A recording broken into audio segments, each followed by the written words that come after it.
On a Wednesday morning in Newark, someone asked me this question over coffee. How do you know when trauma stops gripping your throat and starts loosening its hold? The answer arrives not as thunder, but as dawn, gradual, unmistakable, and earned through the small, relentless work of becoming.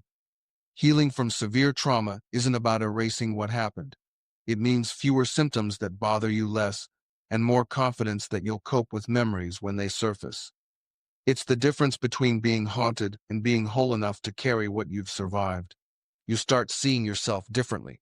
Researchers studying post-traumatic growth have documented something remarkable. Survivors often don't just return to baseline, they exceed it, developing stronger self-reliance and coping abilities they didn't possess before. You notice it first in small moments. The way you handle a crisis at work without dissolving, or how you set a boundary that would have terrified you 6 months ago. This isn't random. Studies from universities across the country confirm that people who navigate trauma successfully often experience measurable increases in personal strength, self-esteem, and even intelligence. What's the irony? What tried to break you sometimes forges capacities you never knew you needed. Your relationships begin to breathe. Trauma isolates.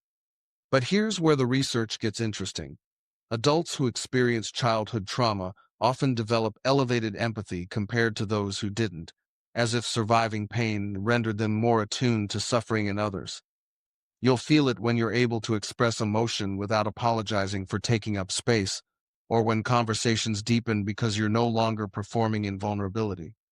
Recovery means living in the present without being debilitated by rumination, and experiencing greater emotional closeness with the people who matter. The walls thin. The rooms of your life fill with voices again. Life philosophy shifts without permission.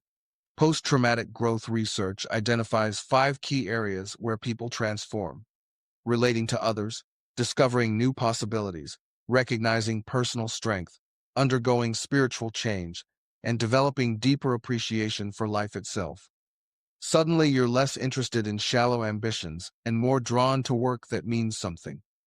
Trauma survivors frequently report establishing new life priorities and experiencing what researchers call existential wisdom, a grounded sense of what actually matters when the noise clears. It's not that you become religious or spiritual by requirement, but many people find themselves more open to questions bigger than their bank account. You stop chasing. You start choosing. The body remembers, but differently. According to the National Center for PTSD and the National Institute of Mental Health, healing manifests when flashbacks decrease, hypervigilance lessens, and your nervous system finally downshifts from constant threat assessment. You sleep more than 3 hours at a stretch. The startle reflex stops launching you across rooms. While physical symptoms like gastrointestinal issues, sleep disturbances, and chronic pain may have accompanied your trauma, treatment and time can gradually ease these bodily expressions of psychological stress. Your system learns to distinguish between memory and present danger, a neurological miracle disguised as ordinary morning routines. You reconnect to past and future. Clinicians note that healing allows individuals to reconnect with their pre-trauma identity and their future potential, shifting focus away from the traumatic event as the central organizing principle of existence.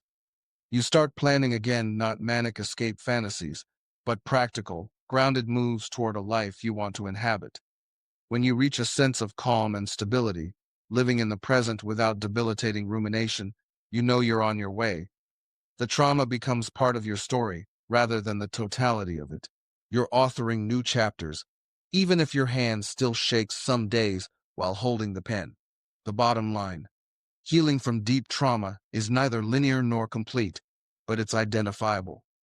When you notice increased self-trust, deeper relationships, shifted priorities, calmer physiology, and renewed capacity to imagine a future, you're not imagining recovery, you're living it.